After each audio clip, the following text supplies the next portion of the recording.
get why it's so powerful, we have to start with a problem. A problem that's basically hardwired into every single one of us. Have you ever had one of those days? You know, where 99 things go right, but that one little thing goes wrong and that's all you can think about? It's like our brains are just Velcro for the bad stuff and Teflon for the good.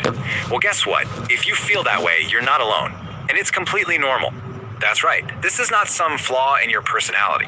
This tendency to focus on the negative, it's actually an ancient survival tool. It was designed to keep our ancestors on high alert for dangers, like, a tiger in the bushes. Super useful back then, but in our modern world, that same system can actually trap us.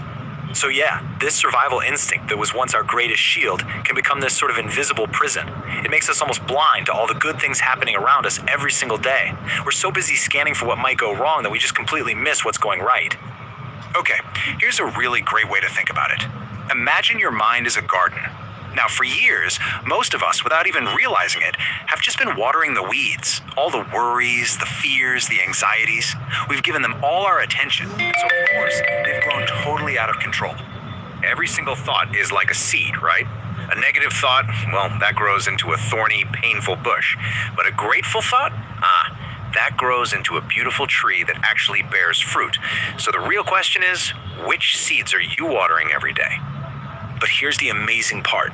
You are not stuck with this programming. Not at all.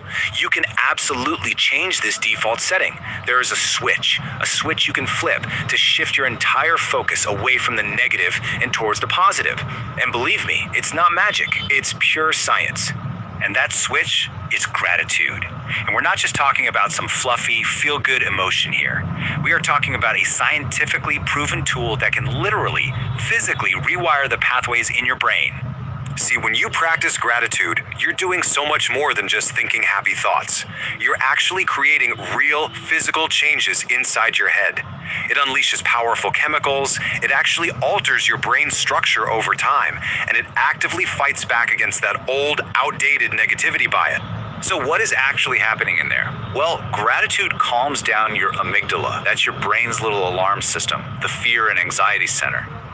At the exact same time, it strengthens your prefrontal cortex. That's the part responsible for logical thinking and emotional control. And the best part? It floods your system with dopamine and serotonin, the brain's own feel-good chemicals. We're talking happiness, pleasure, and motivation. This quote just nails it, doesn't it? Every single time you feel grateful, you are literally giving your own brain a hit of natural, organic happiness.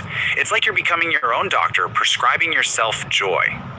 Alright, so we get the why. It's powerful, it's scientific, but how? How do you actually start doing it? How do you start planting those flowers and stop watering those darned weeds? Well, it is so much simpler than you might think. Here are 3 super simple but seriously powerful ways to start. First, a gratitude journal. Every night, just write down 3 little things you're grateful for. Could be anything, a good cup of coffee, a funny text from a friend. Second, a gratitude walk. Don't just stomp around on your phone, really notice things. See the sky, feel the air. And third, just say thank you, out loud. Don't just think it, say it to someone. It's amazing how that multiplies the positive vibe for everyone. And here's the secret sauce. You gotta be consistent. Studies show that if you do something consistently for just 21 days, you can start to carve out a new neural pathway, a new habit. I mean, think about that. In just 3 weeks, you can start to totally shift the way you think by default. So what happens when this actually becomes a habit? What does it feel like? Well, honestly, it feels like your entire world has changed, even though on the outside, nothing might have changed at all. The whole shift happens inside you. Now, it's super important to remember that this isn't a one-and-done thing. It's not some destination you get to and then you're happy forever. No, it's a journey. It's a practice that leads to this continuous, amazing, positive shift in literally everything. Your mood, your relationships, your whole outlook on life. This might be my favorite way to think about it. Gratitude is the lens you choose to see the world through.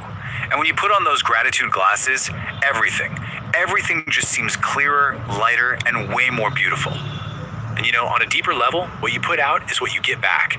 When you're constantly sending out that positive energy of gratitude, you start attracting more and more things to be grateful for. The universe kind of starts matching the good vibes you're giving off. So I want to leave you with this. Let's make this real. Right now, this second, what's one thing you are truly grateful for? Come on, just let one simple thing pop into your head. Got something? A person? A feeling? Maybe just the fact that you're breathing? Whatever it was, you just planted another flower in your garden. See? It's that easy. Now all you have to do is keep watering it. Thank you so much for listening. You know, your mind is probably the most powerful tool you will ever have. But what if I told you there's a silent partner, really, running the show in the background? One that holds the key to unlocking your absolute full potential. Today, we're going to dive into how you can connect with it. So let me ask you something.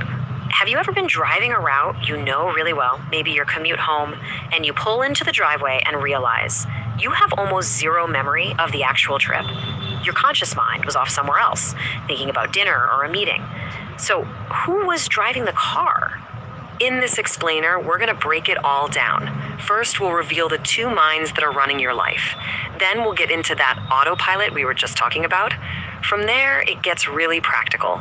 We'll cover how to unlock something called the alpha state, how that helps you shift from just reacting to life to actually creating it, and finally, a super simple 5-step practice you can start using today. Okay, so to understand who was driving that car, we first need to get one thing straight.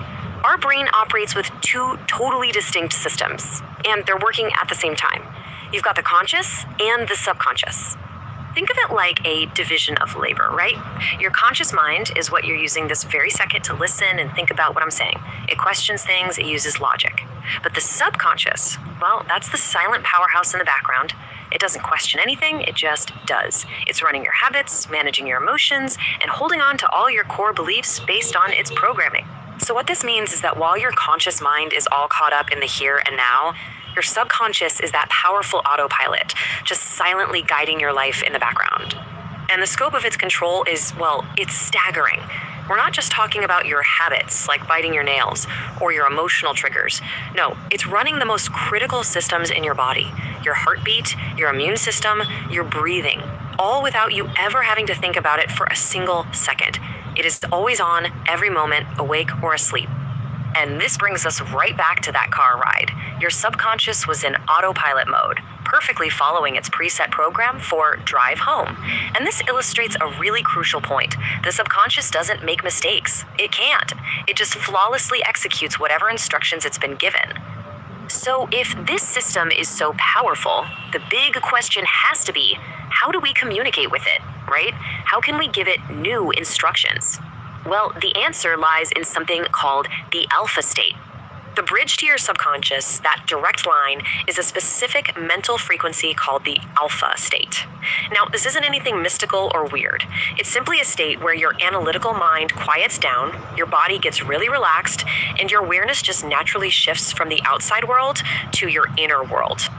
And getting there is actually way simpler than you might think. It really just begins with a clear, simple intention.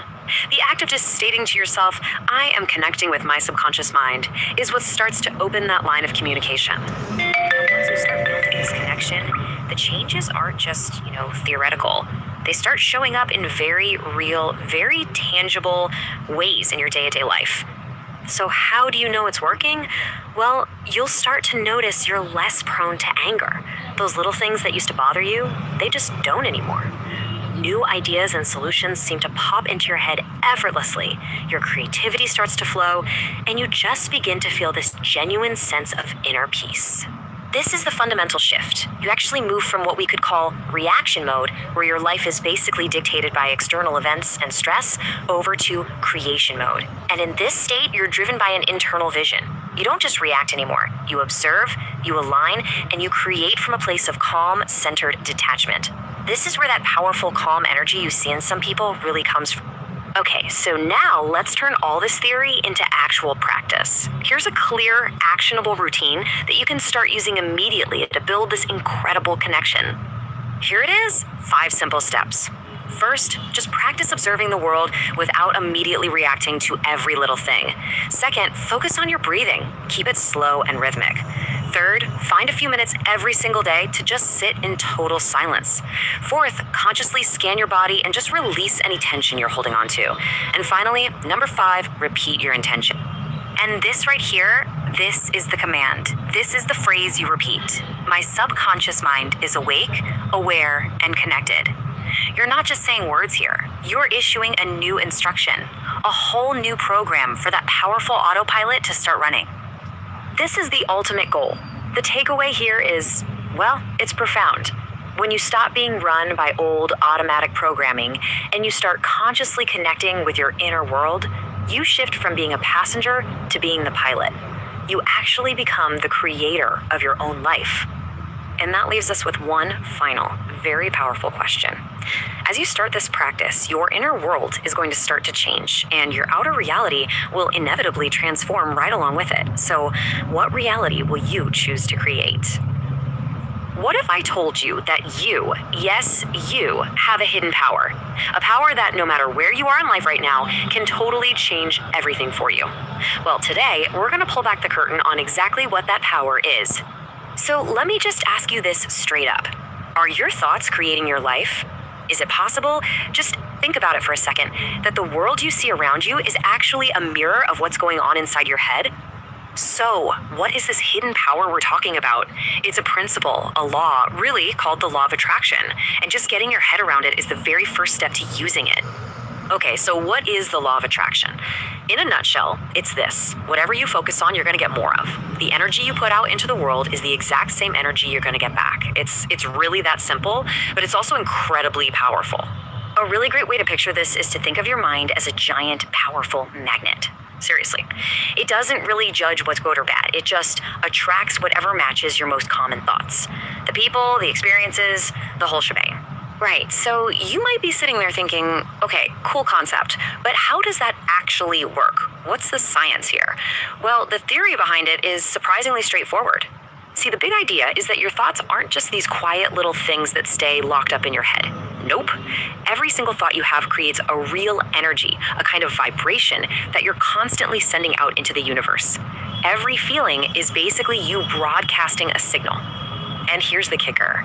The universe, or whatever you want to call it, picks up on those signals. And it doesn't really care if they're positive or negative. It just hears your frequency and essentially says, okay, your wish is my command. And this is where you end up on two totally different roads. I mean, look at this. If you're always thinking, I'm so unlucky, or I'm just gonna fail, well, the universe kind of nods and sends more problems your way to prove you right. But if you can flip that script to, you know what, I am capable and success is on its way, then you start attracting opportunities. Same person, different thoughts, completely different. Let's make this real for a second. Let me tell you about this student. He was, pretty average, not a whole lot of confidence, probably like a lot of us, right? But this student did something that changed everything. Every single day, without fail, he'd close his eyes and just vividly imagine one thing. He saw himself up on a stage, speaking with total confidence, and he could hear the audience clapping for him. He really felt it. And after a few months, something wild started to happen. The way he carried himself, the way he talked, it all started to change. His confidence just soared. And before he knew it, his reality outside caught up to what he was seeing on the inside. He actually became that amazing speaker he imagined. So why on earth did that work? Well, it's because of a cool quirk of our brains. Our subconscious mind, it can't really tell the difference between something you vividly imagine and something that's actually happening. So by feeding it that image of success over and over, he literally rewired his own beliefs about himself. Okay, so you get the idea, you've seen how it can work. Now for the really important part. How do you turn this thing on in your own life? It really just comes down to a simple 3-step plan. First up, you gotta ask. And you have to be super clear. Don't be vague. The universe can't deliver a muddled order. Second, you have to believe. And this one is the real game changer. You have to start acting, feeling, and thinking like you already have what you want. And that belief makes you do the things that get you there. And finally, number 3, receive. You gotta open yourself up to it. And the best way to do that is with gratitude, feeling thankful for it, like it's already here.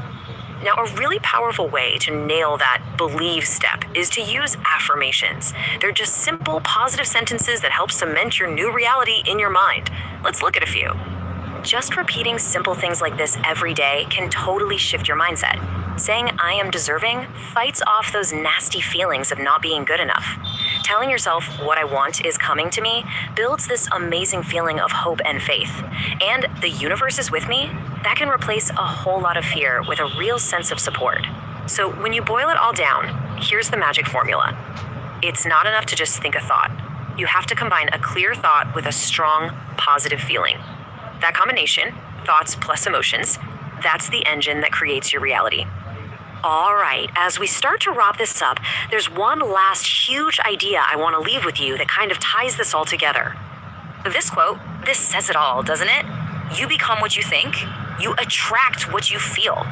This isn't just some fluffy, wishful thinking. It's about how your mind works. The person you're going to be tomorrow, next month, next year, is literally being built by the thoughts you're choosing to think right now. Which brings us right to the end, and to the most important question of all. And this one isn't for me, it's for you. Knowing what you know now, that your mind is a magnet, and your thoughts are the architects of your future. Starting right now, what will you choose to think? You ever just get a vibe from someone? You know, that invisible energy that tells you something about them before they even say a word? Well, today, we're going to pull back the curtain on what that really is. It's a personal energy field that you have too, and learning how to manage it, that can change everything. I want you to think about the people you know. Seriously. Why is it that hanging out with one friend leaves you feeling totally recharged and happy, while being around someone else can make you feel completely exhausted like you need a nap? It's not just in your head, I promise you. There is a very real, invisible energy at play, and we're going to break down exactly how it works. I mean, look at the difference. It's like night and day, right? On one side, you got that drained feeling, your energy's in the basement, you feel kind of heavy, and your mind is just foggy. But on the other side, you're recharged, your mood is lifted, you feel good about yourself, and your thoughts are super clear. This isn't just a simple mood swing, it's the actual result of an energy exchange. So, what is this invisible force that's having such a big impact on how we feel day in and day out? Well, it all comes down to something called the human aura. To put it simply, the aura is an invisible energy field that surrounds your body. But, and this is the important part, it's not just some random force. It's actually created by you. Your thoughts, your feelings, your deepest beliefs, they all generate this field. You can think of it like your own personal energy signature, a unique frequency that you're broadcasting out into the world 24/7. And get this, we're not talking about a tiny little bubble that's just an inch off your skin. Scientific studies suggest this energy field can extend outwards in an 8-meter circle around us on average. Think about what that means. Your energy is literally entering a room before you do. And you're constantly, and I mean constantly, interacting with the energy fields of other people, whether you realize it or not. Okay, so we've all got an aura, but, and this is a big but, its strength can be wildly different from person to person, and that strength has a huge impact on our lives. So let's really break down the difference between having a strong aura and a weak one. You can just see the difference right there. A weak aura, which is often fed by things like negative thoughts and stress, can kind of trap you in this downward spiral of fear and confusion. But a strong aura, that creates a powerful positive feedback loop. It helps you feel confident and clear, which gives you more self-respect, which in turn makes your aura even stronger. It builds on itself. And this right here, this explains that feeling we talked about. If your aura is in a weakened state and you come across someone with a really powerful, strong energy, you can literally feel your own energy getting drained. That's that exhaustion you feel after a difficult conversation or meeting. It's a real energy transfer. Okay, so this brings us to the most important question of all, right? How can we strengthen our own aura? Well, the good news is you absolutely have the power to do it. You're not just stuck. So let's look at the practical steps you can take. It really boils down to these 3 core ideas. First, and this is a big one, control your thoughts. That voice inside your head is directly feeding your energy field, for better or worse. Second, you've got to strengthen your beliefs about yourself. How you see yourself is the very foundation of your aura. And third, maintain your distance. Be really mindful about who and what you give your energy to. It's a precious resource, so protect. All right, so we've talked about the principles. Now let's get into a really powerful practical exercise you can start doing every single day to actively build and shield your aura. Okay, let's just walk through this. Go ahead and find a comfortable spot, either sitting or lying down, and just gently close your eyes. Now first, I want you to visualize a brilliant, powerful source of light just above your head. See it sending waves of pure energy down all around you, like a waterfall. Good. Now bring your focus down to your chest, to your heart. Imagine that light expanding from your core, forming a protective shield all around you. And finally, feel a deep, solid energy source down in your stomach, radiating strength and power through your whole body. You know, the key with this is just consistency. It might feel a little weird at first, and that's totally okay. But if you just practice this for 3 to 5 minutes every day, you will start to feel a real, tangible shift inside you. It's a subtle power that really builds from the inside out. So what's the end result of doing this consistently? What's the big payoff? Well, you start to unlock your true inner power, and you begin to reclaim control over your own personal energy. And the benefits of having that strong aura, they're really transformative. As your energy field gets stronger, you'll notice your confidence just naturally starts to grow. Your mind feels sharper, clearer, you'll become so much more resilient. Negative energy from other people just won't affect you in the same way. And ultimately, your whole personality just becomes more naturally and effortlessly powerful. And really, this is the main takeaway. Your aura is your power. When you learn to control your energy, you really do gain so much more control over your entire life. It all starts from within. So my question for you is, what's the first step you're going to take to strengthen your energy today? Today on The Explainer, we're diving into something truly powerful, a system for transformation. But we're going to see it through one man's incredible story of hitting absolute rock bottom.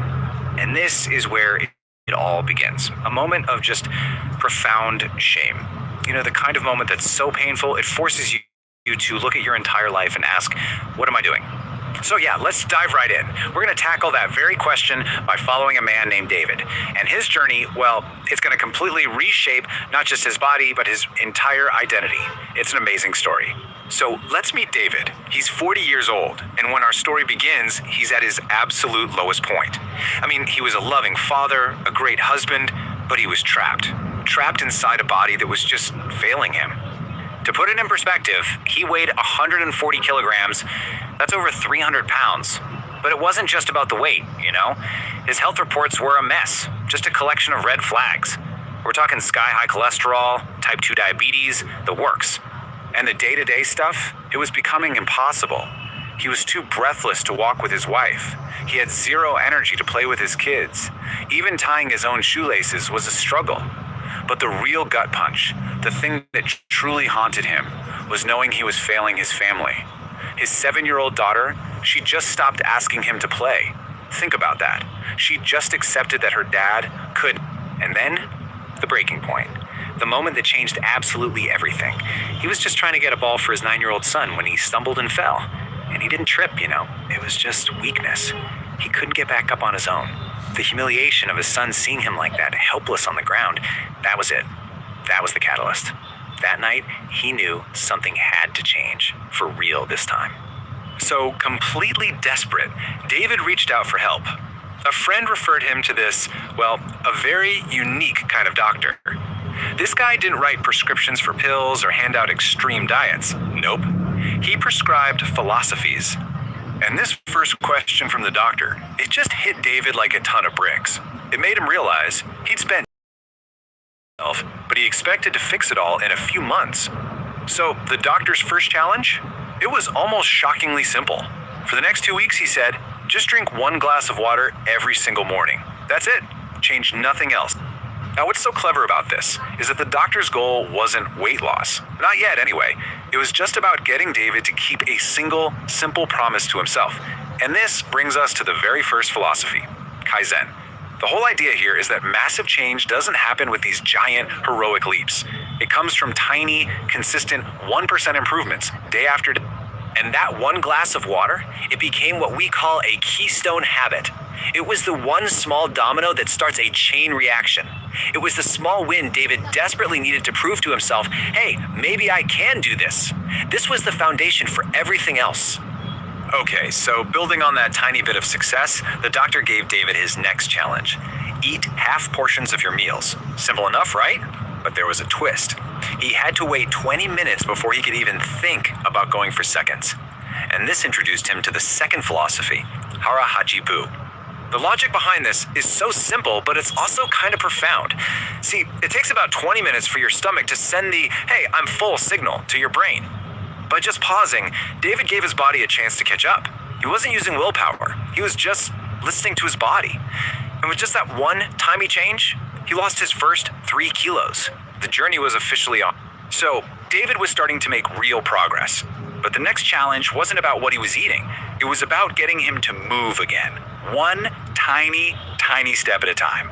The doctor didn't tell him, all right, go hit the gym for an hour every day. Nope, he just said, walk to your mailbox and back. It sounds almost laughably small, doesn't it? But David did it. And then something really special happened. His little girl, seeing her dad actually moving again, asked if she could join him. And those tiny walks to the mailbox, they turned into these cherished moments of connection for them. Then, during one of their check-ins, the doctor asked him a really important question. He said, David, why are you really doing this? And that question led him to discover the third, and maybe the most crucial philosophy of all, ikigai. It's a Japanese concept that basically means your reason for being. And this is so important, because David realized his goal wasn't just about losing weight. That wasn't the real why. His ikigai, his deep, driving purpose, was to be an energetic, present father and husband. To be able to play with his kids, to go on walks with his wife, to one day meet his grandchildren.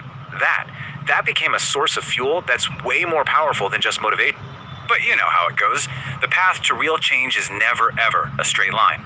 And sure enough, David hit a major roadblock. It happened at a family wedding, and it threatened to derail his entire journey. So he's at this wedding, surrounded by amazing food and, social pressure. And he caved. He broke his new habits, he overate, and the next day he just felt crushed by guilt. He actually called his doctor in a total panic, saying, I've ruined everything, I'm a complete failure. He was right there on the verge of giving up. But the doctor didn't get angry or scold him. Instead, he introduced David to the fourth philosophy, wabi-sabi. He explained that life isn't perfect, progress isn't perfect. One bad day, one mistake, it doesn't just erase months and months of hard work. Wabi-sabi is all about accepting imperfection and even finding beauty in things that are a little flawed, a little incomplete, like the journey itself. And this really gets to the heart of why so many of us give up on our goals. The real enemy isn't making a mistake, it's perfectionism. It's that all or nothing thinking that tells you if you mess up once, you might as well quit. But the real goal, the only thing that matters, is consistency. It's about having the guts to just show up again tomorrow, especially after you've stumbled. Which leads us right into the final and most powerful philosophy, gambaru. This is the spirit of just toughing it out. It means to persevere, to do your absolute best, and to never, ever give up, especially when things get hard. It's that commitment to just get back to your core habits, that glass of water, that walk to the mailbox, no matter how many times you fall down. So now, armed with this totally new mindset that it's okay to be imperfect, that it's part of the process, David's transformation really started to pick up steam. He wasn't just changing on the outside anymore, he was changing from the inside out. And I mean the results, they really speak for themselves. In a year and a half, he lost 52 kilograms. That's over 114 pounds. But honestly, the more important change was in how he saw himself. When he looked in the mirror, he didn't see a failure anymore. He saw a warrior, someone who had fought for his life and for his family.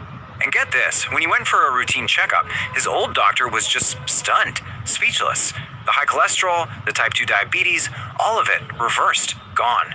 The doctor asked him, what on earth did you do? What magic pill did you take? And David just smiled and said, no pill, just a glass of water every morning. So let's just do a quick recap of this incredible 5-step system. First, you've got Kaizen. Start with those tiny 1% improvements. Then, Harahachibu. Practice moderation. Don't overdo it. Third, Ikigai. You have to find your deep reason why. Fourth is Wabi-sabi. Embrace the fact that you're not perfect. And finally, Gambaru. Just keep going, no matter what.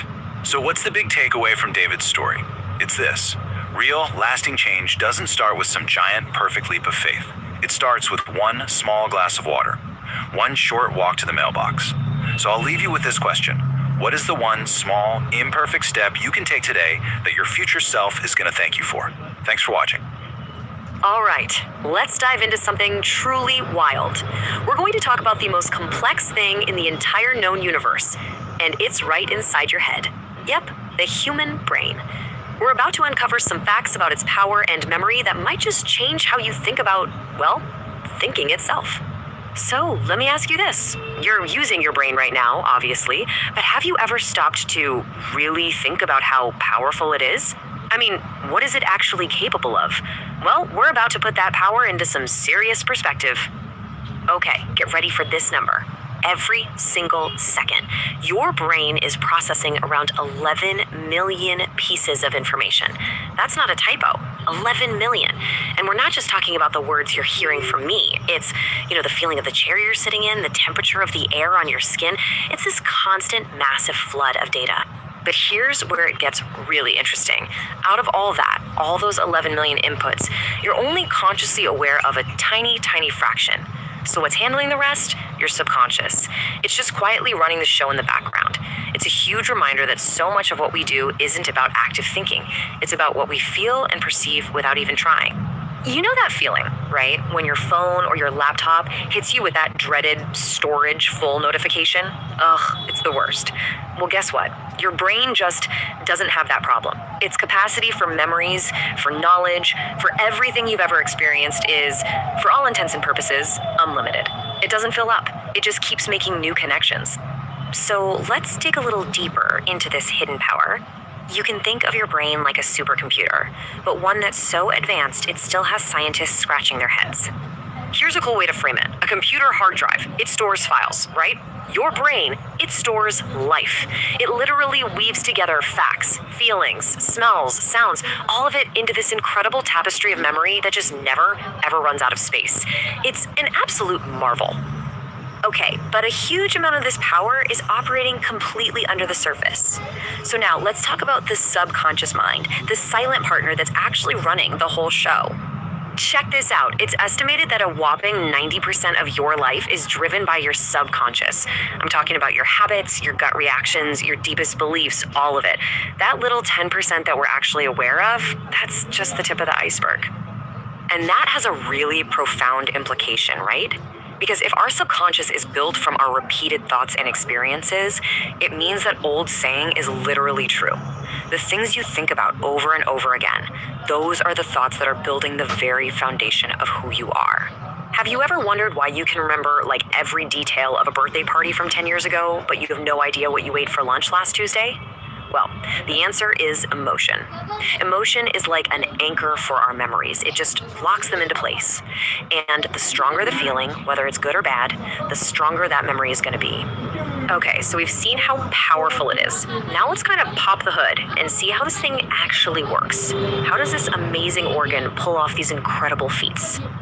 We think of sleep as just resting, but for your brain, it's work time. It's not passive at all.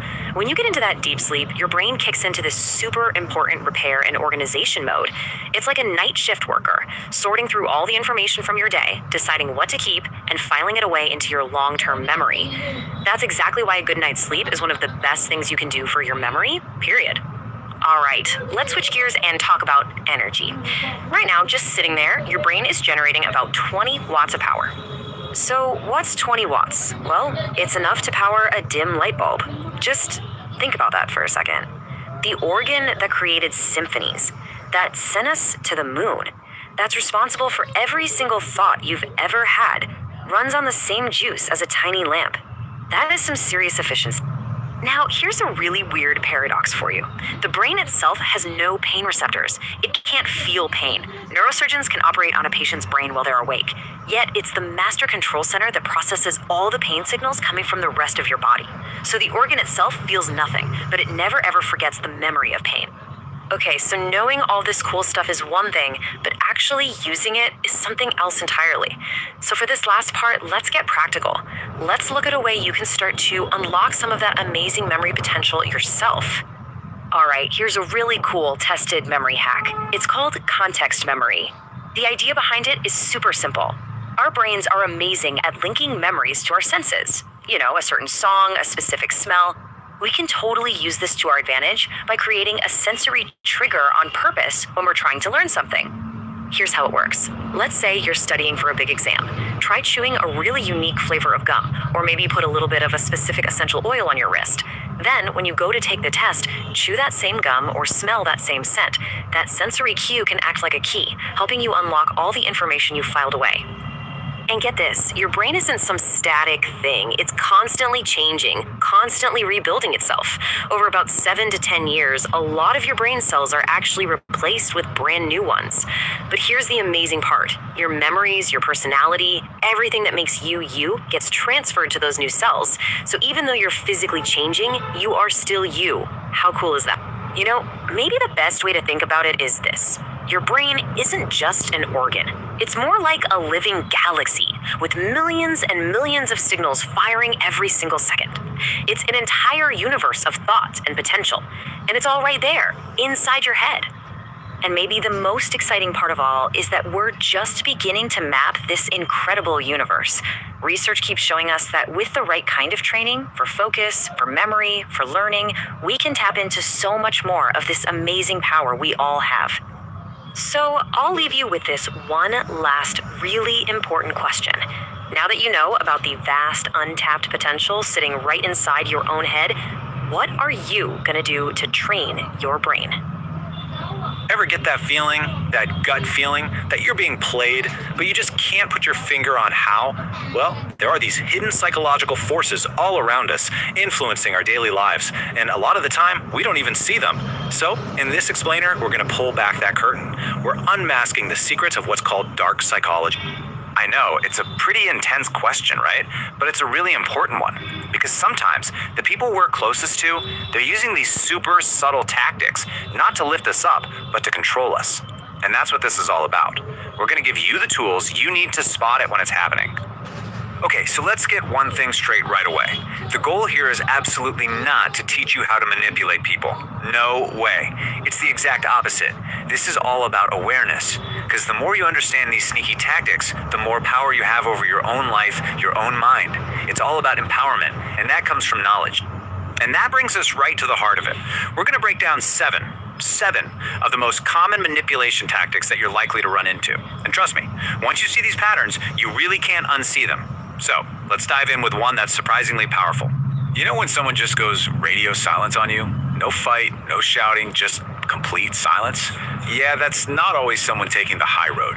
A lot of the time, it's a carefully planned psychological weapon. It's designed to completely throw you off your game.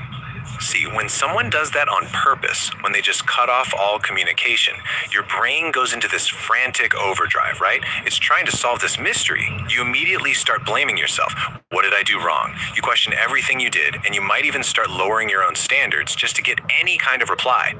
They're not saying a single word, but their silence is controlling the entire situation. It's wild. All right, next up, who doesn't love a good compliment, right? But here's the thing, not all praise is what it seems. Sometimes a compliment isn't a compliment at all. It's a trap, and it's designed to isolate you and make you totally dependent on that person. Think about it. When someone says that only you understand me, it feels good, doesn't it? It makes you feel special, like you have this unbreakable bond. But the hidden message there, it's that everyone else is clueless, and it's just you two against the world. It slowly backs you into an emotional corner until they become your entire world. And once that happens, controlling you is just easy. Okay, tactic number 3. Guilt. This is a big one. It's one of the heaviest, most effective emotional buttons anyone can push. If someone figures out how to make you feel guilty, it's like they found a remote control for your feelings and for your actions. So here's the deal. Phrases like this are basically a form of emotional programming. They're built to make you believe that having your own boundaries means you're selfish or you don't really love them. And when you're stuck in that moment of guilt, you're so much more likely to say yes when every part of you is screaming no. Let's be real, that's not love. It's a straight up power play. All right, you gotta be careful with people who try to get super deep, super fast. Manipulators know that information is power. The more they know about you, your deepest fears, your insecurities, all your secrets, the more ammo they have to use against you later. And they collect all this personal stuff pretending it's just about building a really special connection. And this is so important to remember. You might feel like you're building this incredible trust by opening up and being vulnerable, but to a manipulator, that trust is just a weapon they're putting in their back pocket for later. So you've got to protect yourself. Take your time, let people earn your trust. Don't just hand it over. Now this next one, it's a classic, and it's really damaging. It's called triangulation. This is when a manipulator drags a third person into the mix. It could be an ex, a friend, even a coworker. And the whole point is to make you feel insecure and like you're in some kind of competition. You see, the goal here isn't to have a real conversation or solve a problem. It's just to make you feel insecure, to make you feel like you're not good enough. It forces you into this position where you feel like you constantly have to prove yourself, and you end up just exhausting yourself playing a game you were never meant to win. It's all about one thing: breaking down your confidence. I bet you know someone like this, the kind of person where nothing is ever their fault. They are always the victim in every single story they tell. They're the innocent one who's just been so wronged by the world. And that, my friends, is the trap of the victim card. By always playing the martyr, they make you feel like you're responsible for their happiness. You actually become scared to speak up about your own needs, or even think about leaving, because you're terrified of causing them even more pain. It's an incredibly powerful way for them to dodge all responsibility and keep you hooked through pity.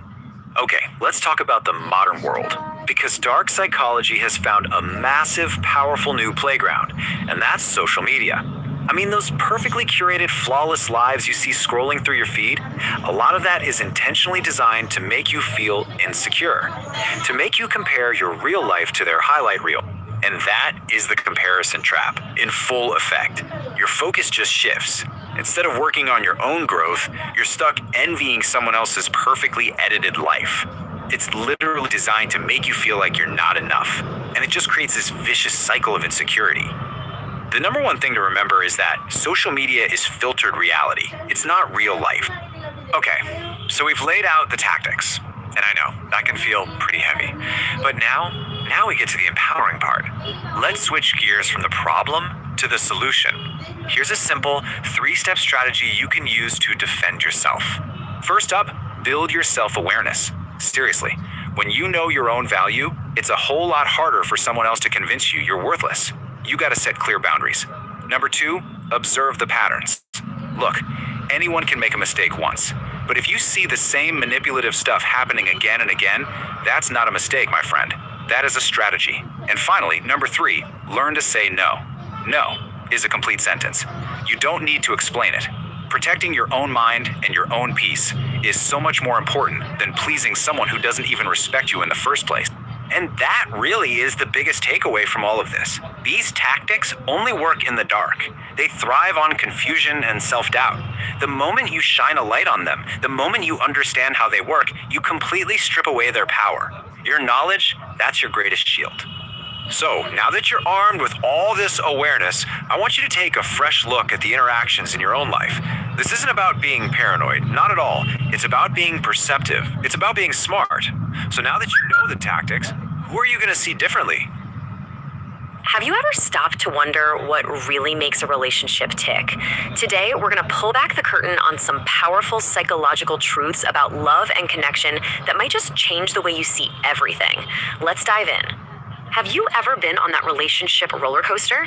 You know, one moment you're on top of the world, and the next, this wave of anxiety just hits you, and you have no idea why.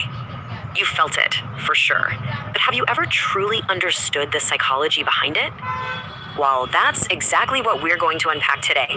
We are going to explore 7 psychological insights that will not only bring clarity to those confusing feelings, but also give you the tools to strengthen your bonds and navigate misunderstandings with confidence. First up, let's talk about the heart's deep and often subconscious connection. This is all about those powerful emotional ties we form without even realizing their full impact on us. So let's kick things off with our very first fact, the mood changer. Just think about it. One single text from the person you care about can completely flip your day. A message with a slightly different tone or a reply that comes a little too late can make your heart race. Why? Because your brain literally puts them at the top of its priority list, making your emotional response almost instant. It's this fascinating dance between love and anxiety. And that leads us to the ignore paradox. It's a strange but totally true psychological quirk. The more you try to ignore someone, the more they dominate your thoughts. It's actually known as ironic process theory. In the very act of trying to suppress the thought, your brain has to keep checking if you're still thinking about them, which of course keeps them front and center in your mind. Wild, right? Now, those powerful emotional connections we just talked about, they are either nourished or starved by one crucial thing: communication. Let's explore how what we say and what we don't say can either build a rock-solid bond or break it. You've heard the old saying, but psychology absolutely backs it up. Couples who laugh together stay together. Laughing together releases endorphins and oxytocin, the bonding hormone, which melts away stress and deepens your emotional connection. It's not just about having fun. It's about building a foundation of trust and shared joy. But on the flip side of that, we have what can only be called the relationship killer, the silent treatment. This is one of the most dangerous things you can do in a relationship. When the conversation stops, the mind doesn't. It starts to fill in the blanks with assumptions, and those assumptions almost always breed misunderstanding and negativity, quietly eroding the connection from the inside out. And this brings us to the most critical lesson of this section. Communication is the bridge that keeps love alive. It's the only way to fight that negative cycle of assumptions. So, whether the topic is huge or tiny, the key is to discuss everything. Keep that bridge strong. And that leads us perfectly into our final section, the true value of effort. This is where we redefine love not as some passive feeling that just happens to you, but as an active, conscious choice and effort. It's a common misconception that a great relationship requires a perfect partner, but psychology tells a very different story. As you can see here, a strong bond is built by two people who have the emotional intelligence to be quick to apologize and quick to forgive. It's about choosing connection over ego and prioritizing understanding over being right. Now, let's redefine what it means to give someone your time. When someone consistently carves out space for you in their busy life, it's not just about the minutes or hours. It is a powerful statement of priority. It's an action that often says so much more than the words, "I love you." It's the purest, most active form of love there is. And finally, it all comes down to our last fact. Real love isn't about finding a perfect partner. Nobody's perfect. It's about putting in perfect effort. And that effort stands on three pillars: having the right intention, which helps you solve problems; having the patience to understand each other; and most importantly, teamwork. Seeing the relationship as us against the problem, instead of me against you. So, after unpacking these powerful psychological facts, it's time to reflect. What does all of this mean for you? What's your biggest truth? So, what are the big takeaways from our journey today? First, recognize the power of your emotional connection and how it shapes your every interaction. Second, make communication your superpower. Embrace laughter and never let silence create a rift. And finally, remember that love is a verb. It's all about the consistent, conscious effort you choose to make every single day. And that leaves us with one final question for you to think about. Of the 7 hidden truths we discussed today, which one touched your heart the most? Which one felt closest to your own experiences? Take a moment to think on that. Thanks for joining me for this explainer. All right, let's dive right in. We all go through our days interacting with people, right? But what if I told you there's a secret set of rules, kind of like a psychological software, running in the background of every single conversation, every first impression, every choice you make? Well, today, we're going to pull back the curtain on those invisible forces that are secretly shaping our behavior. Seriously, think about it. You could be having an amazing day, people are saying great things, you're feeling on top of the world, and then one tiny negative comment just tanks your whole mood. Why does that one sting feel so much more powerful than all the good stuff? It feels totally unfair, I know, but it's a universal human thing, and there is a very, very specific reason why it happens. To get to the bottom of that, we have to start by looking inward. Our journey begins inside the most complicated and incredible thing in the known universe, your brain. We're about to explore the secret emotional wiring that pretty much dictates how we react to everything. Now, here's the thing you have to understand. Your brain isn't like a perfect, logical video camera. Nope. It doesn't give equal weight to everything it sees and hears. Instead, it plays favorites. It puts a big, bright flag on any experience that's tied to a strong emotion. Joy, fear, anger, love. And it stores those memories in crystal clear high definition. That's why you can forget what you ate yesterday, but you can remember a single, super emotional moment from like a decade ago. So back to that question about insults and compliments. Here it is. This is the magic number that explains it all. Our brains are hardwired to absorb and process negative stuff with three times the intensity of positive stuff. It's a survival instinct called the negativity bias. Basically, our ancient ancestors had to be way more focused on the tiger in the bushes than the pretty sunset. And well, that wiring is still with us. This chart just lays it out perfectly, doesn't it? A compliment gives you a nice little boost, but an insult, man, it lands with this heavy, disproportionate thud. Psychologically speaking, you actually need at least 3 genuine positive experiences to balance out the emotional weight of just one negative one. So next time that happens, remember, it's not you being overly sensitive, it's just how our brains are built. And this emotional wiring can lead to some really surprising behaviors. Take laughter, for instance. We always think of it as pure joy, right? But get this. For some highly sensitive people, laughing a lot can actually be a defense mechanism, a way to put up a shield against all that negativity we're talking about. It's a powerful reminder that what you see on the surface is almost never the whole story. Okay, so we've got this internal programming that's hypersensitive to bad news and strong feelings. But how does that actually affect us in the real world, with other people? That's what we're jumping into next. Let's start cracking the unwritten rules of social interaction, the social code. 3 seconds. That's it. That is the entire window of opportunity you have to make a first impression. It's wild, I know. Before you've even finished saying hello, the other person's brain has already sized you up and made a judgment. It's shockingly fast, and it happens completely under the radar, totally unconsciously. So what on earth is happening in those 3 seconds? It's not just random. Your brain is on a high-speed mission to answer 3 critical questions. Number 1, can I trust this person? Number 2, are they confident or are they a mess? And number 3, are they a potential friend or a foe? Your posture, your tone, your smile, it's all instant data for this lightning-fast calculation. Now here's one of the most fascinating rules of human connection. We are naturally, almost magnetically drawn to people who are like us. And I don't just mean you both like the same movies. I'm talking about the little things, the way they talk, their hand gestures, their energy. When someone subtly mirrors our behavior, our brain sees it as a sign of safety and rapport. It's like a secret handshake that says, hey, this person gets me.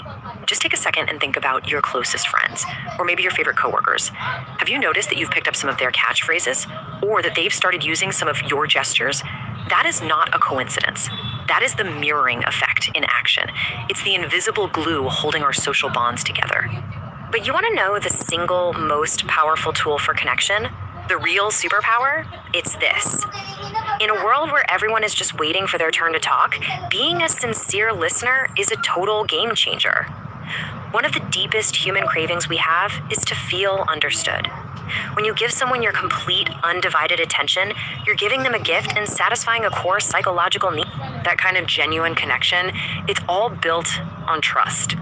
But what happens when that trust is broken? Well, on the flip side, you've got lying.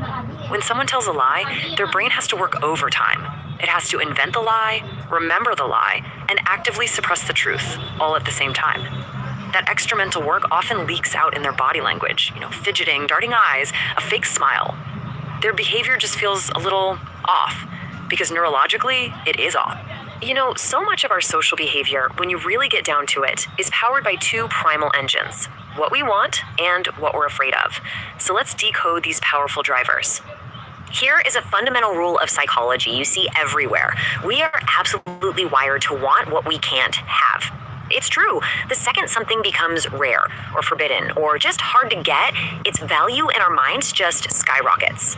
And this isn't just about romance. It applies to career goals, designer sneakers, you name it. Scarcity is a massive trigger for desire. Okay, so now let's talk about the other side of that coin, fear. Why do we get that knot in our stomach when we start a new job or visit a new city or have to meet a whole new group of people? What is our brain so freaked out about? The answer is surprisingly simple. It's the unknown. See, your brain's main job is to be a prediction machine. It's constantly trying to figure out what's going to happen next. When it can't, when things are uncertain, it hits the panic button. This fear of the unknown is an ancient instinct designed to keep us safe by making us super cautious in situations we don't understand yet. So we've uncovered some of these secret rules that run our minds and our social lives. But here's the best part. This isn't just a bunch of interesting trivia. This is actionable intelligence. Let's turn these insights into a practical toolkit that you can literally start using today. Let's put it all together. To fight back against that negativity bias, make it a habit. For every one negative thought or comment, actively find and focus on 3 positives. To master that all-important 3-second impression, just be mindful of your vibe. Walk in with open posture and a warm tone. And finally, to build that instant rapport, use the mirroring effect by truly listening for common ground. It's about creating a real connection, not just having a conversation. So there you have it. You now have a peek behind the code of human behavior. You understand the hidden wiring that drives you and everyone around you. The question isn't, what are the rules anymore? The real question is, now that you have this awareness, how are you going to use it? Today, we're going to dive into some really fascinating psychological insights about women. Now, this isn't about stereotypes at all. It's about understanding different ways of thinking and feeling so we can all build deeper, more meaningful connections. Let's jump right in. So let me ask you a question, straight up. How well do you really know what's going on in a woman's mind? I mean, beyond what you see on the surface. We're about to pull back the curtain on what psychology has to say about it. First up, let's explore that internal world. You know, the way thoughts are processed, those unique patterns, and of course that famous intuition. Okay, so you've probably heard of a 6th sense, right? Well, you can think of it like a highly active emotional radar. It's not magic, it's all about picking up on tiny, almost invisible clues. A shift in body language, a slight change in tone, to get a real sense of what's true. And this brings us to another huge piece of that inner world, analysis. A simple situation is rarely just a simple situation. It's often looked at from a whole bunch of different angles. This visual really says it all, doesn't it? Something that seems like a tiny single issue can be turned over and examined from like 10 different perspectives. What does it mean right now? What could it mean for the future? How does it affect everyone involved? It's just a much deeper, more complex way of looking at things. So if the mind is analyzing everything from all those angles, it only makes sense that the emotions tied to those things are just as deep, right? Let's dive into that. And a key difference that comes up is how long those emotional experiences stick around. Now, this isn't about one way being better than the other. Not at all. It's just a different way of processing. For women, those feelings, both the good and the bad, can often be felt more deeply and resonate for a lot longer. And this emotional depth is completely connected to memory. If an event has a strong emotional impact, the smallest details can be locked in with crystal clarity for years. We're talking the exact words used, the way the tone shifted, the entire vibe of the room. It's why what you say in those big moments really, really matter. But here's the good news. Because of this emotional sensitivity, the opposite is also true. It doesn't always take some huge, grand gesture to make an impact. Sometimes, just one single thing is enough. Think about it. A single, heartfelt compliment. It might seem like such a small thing to the person giving it, but to the person receiving it, it can be so deeply felt that it literally brightens up their entire day. It just goes to show you how powerful our small, kind actions can be. Okay, so this leads us perfectly into our next section. How do all these internal thoughts and deep emotions actually show up in the real world? Specifically, in the way we connect with each other in relationships. You know that old saying, actions speak louder than words? Well, it's especially true here. Saying I care or I love you is wonderful, of course. But what often carries the most weight are the consistent actions behind those words. It's the effort, the listening, the being there that truly shows you care. There's this common idea that women are open books, sharing everything, but actually it's often the complete opposite. Those deepest, most vulnerable feelings, they're kept under lock and key, reserved only for the very few people who have truly, over time, earned that trust. And because that trust is such a huge deal, when it feels broken, it can be unbelievably painful. When someone you've let in, someone you trust completely, suddenly acts cold or ignores you, it hurts so much more because of that vulnerability you shared. So when it comes down to it, what really builds that lasting connection? What's really attractive? More often than not, it's not about looks. It's about these 3 things: respectful behavior, a real effort to understand, and open, honest communication. That's the stuff that builds real attraction. All right, for our final section, let's talk about the foundation that all of this is built on: strength, and the incredibly important need for security. One of the most incredible strengths you see is the ability to multitask. Seriously. All the complex emotions that go with it, all at the same time, it's amazing. Some research even points to how women's brains might be wired to handle multiple things at once a bit differently. And then there's this powerful protective instinct. Even when they're going through their own pain or their own struggles, so many women have this deep natural drive to protect the people they love from getting hurt. It's a quiet kind of strength, but it's absolutely immense. And finally, security. This is so important to understand. And it's not just about money in the bank. True security is about feeling emotionally safe. It's about mental peace. It's that deep down calm you feel when you know you have someone's loyalty. When those things are in place, that's when a woman can really thrive. So, what's the bottom line here? If we could boil it all down, it's this. First, try to understand what's going on beneath the surface. Second, let your actions show your respect, not just your words. And third, remember how crucial it is to create a space of emotional and mental security. So I'll leave you with this question to think about. Knowing all this, what's one small change you could make, maybe even starting today, that could bring a really positive shift to the relationships in your own life? Something to think about. Thanks for listening. Have you ever stopped to wonder what's really going on inside your body when you're, let's say, not being 100% truthful? Well, it turns out honesty isn't just some moral high ground. It might actually be a biological need. So let's dive into the pretty surprising science that connects telling the truth to our own physical and mental peace. Okay, so we've all seen it in the movies, right? The intense lie detector scene. But how does a hunk of metal and wires actually know you're lying? Is it some kind of mind-reading magic? The answer is way simpler and honestly a lot more interesting. It has everything to do with our own built-in survival kit. Alright, so the first thing to get straight is that a polygraph, a lie detector, doesn't detect lies. Not really. It can't read your thoughts, thank goodness. What it's actually doing is acting like a super sensitive monitor, just tracking and recording all these little physical reactions happening inside your body that you have no control over.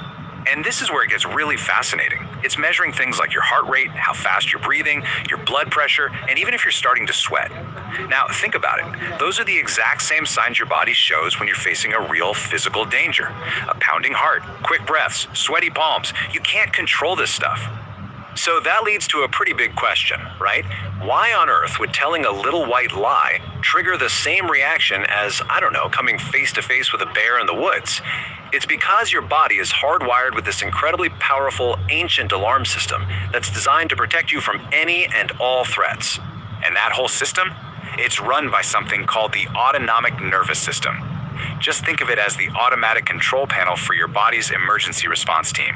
It works in the background, you don't even have to think about it. And it has two settings that are complete opposites. So, on one hand, you've got the sympathetic nervous system. This is your alarm on switch. It's the gas pedal. It floods your body with everything it needs to either fight the danger or run away from it fast. And then on the other hand, you have the parasympathetic nervous system. That's the alarm off switch. It's the brake. Its whole job is to calm everything down once the coast is clear. So when that alarm on switch gets flipped, it's not just a feeling, you know? It kicks off a very real chemical reaction inside you, and that reaction is all about hormones. Now the research points to two key players here, testosterone and cortisol. You can think of these as your body's emergency fuel. They just pour into your system to make you sharp, focused, and ready for some kind of intense action. So you can really see how this whole chain reaction works. It all starts with a single lie. Your brain, which knows the truth, flags this mismatch as a threat. That immediately flips the alarm on switch, which then unleashes those stress hormones, and boom, you get the very physical changes that a polygraph machine is built to pick up on. Okay, so this is the absolute key, right here. Your ancient primal nervous system. It's not very sophisticated. It literally cannot tell the difference between a real-life tiger about to pounce and the stress you create by telling a lie. To your body, a threat is a threat, period. And this is the real aha moment, especially for us living today.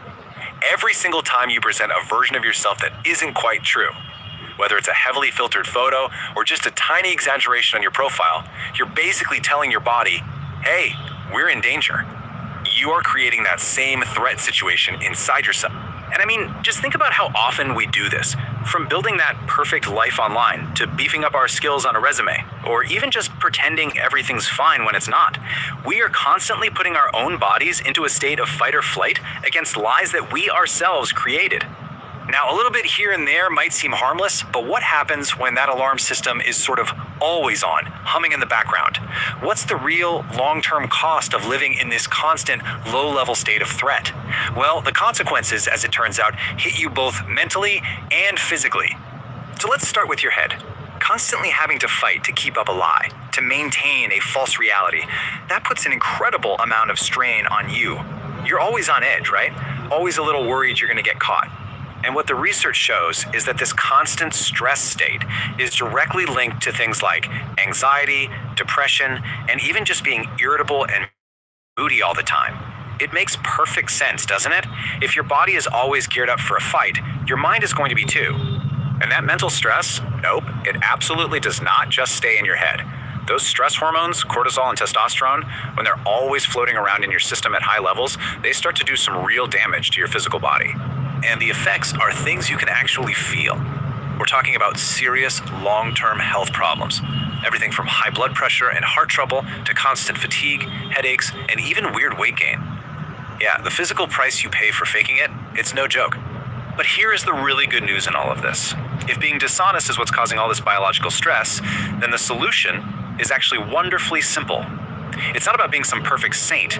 It's just about choosing to be real, choosing authenticity. And really, this is the main thing to remember. Choosing to be honest is an act of self-care. It's medicinal. It is literally you telling your own body that there is no threat, that it's safe, and that it can stand down. When you line up what you do with what's actually true, you finally give that alarm off switch, your parasympathetic nervous system, a chance to do its job. You let your body rest, recover, and repair itself. You bring yourself back to a natural state of calm, of biological peace. So, as we wrap this up, I want to leave you with a question to think about. Just take a look at your life, your daily chats, your social media, even the conversations you have with yourself. Where's one place you could be a little more honest? Where can you intentionally flip that alarm switch to off, and in doing so, give yourself the incredible gift of peace? Have you ever just wanted to walk into a room and feel more present, more confident? Well, today we're breaking down a really fascinating guide that talks about doing exactly that by activating your own inner energy field, your aura. So let's get right into the 4 steps for building that powerful personal presence from the inside out. You know, every big change starts with a decision. And according to this guide, it all kicks off with this single powerful intention. This is way more than just saying some words out loud. It's about setting the stage, right? Making a real, conscious choice to leave the noise behind and be fully present for what's next. And the cool thing about this guide is how simple it is. It takes this huge, kind of abstract idea of spiritual power and breaks it down into 4 totally doable steps. So let's walk through it together, starting with the first and maybe most important phase, getting prepared. So before you jump into any of the energy work, the source says you've got to get your body in the right state to be open and connected. And trust me, it's way simpler than it sounds. Okay, so the physical setup is super straightforward. You can sit, you can lie down, whatever works for you. The guide really focuses on 2 things: keeping your spine straight, which is supposed to help the energy flow, and just breathing calmly to quiet all that mental chatter. And then you close your eyes. That's the final piece. It's like flipping a switch to turn your focus inward, getting you ready for the real work to start. All right, now this is where things get really interesting. The whole process doesn't start with your body or even your heart. It starts right in your mind. The guide calls this step 1, activating your head center. Let's see what that define a point of focus, like a little soft spot of energy, right in the dead center of your head. This isn't about physical force or anything. It's just about learning to aim your awareness at one single tiny spot. So once you've locked onto that spot, the visualization kicks in. You're told to imagine a soft, warm light that starts to create this gentle heat. Then, that light starts sending out little waves moving from the center of your head outwards. And the effect is supposed to be pretty profound. With each wave, your thoughts get calmer and your mind gets clear. And this quote from the source, it just nails the feeling, right? It's not some big explosion of energy. It's this continuous, gentle pulse. And that repetition is everything. It's designed to literally wash over your thoughts, clearing out the clutter. Okay, so after you've found that clarity in your mind, the whole process starts to build on itself by moving down. The focus now shifts from your head to the center of your emotions, to what the guide calls the heart center. So now, your new focal point is the center of your chest. And according to the source, this isn't just a random spot. It's like a deep well of your emotional energy and spiritual power. This is where feelings like confidence and your personal presence really come from. Now, the technique here is pretty similar to the head center. You're still visualizing a soft glow and warmth, but here's the twist. The energy waves coming from your heart are imagined as expanding way further, like out beyond your body and into the room around you. This is all about boosting your external presence and really growing that core feeling of confidence and peace. And I love how the language here is so direct and empowering. It's not telling you to just, notice a feeling. It's an instruction to own it. The idea is to accept that this emotional energy is yours and then consciously choose to expand it. From the heart, we move down one more time to the third and final activation point. This step is all about lighting up what the source calls your power center, which is described as the absolute source of your personal strength and stability. So this core location, just below your navel, is where your personal strength, your authority, and your sense of control live. Think about it. The head brings you clarity, the heart brings you confidence, and the core? Well, the guide says this is the foundation of your raw power. And you can really feel the intensity ramp up here, can't you? The waves from the core aren't soft anymore. They're strong and warm, with a heat you can actually feel. The visualization is of these powerful circles of energy, just building one on top of the other. This is designed to be the most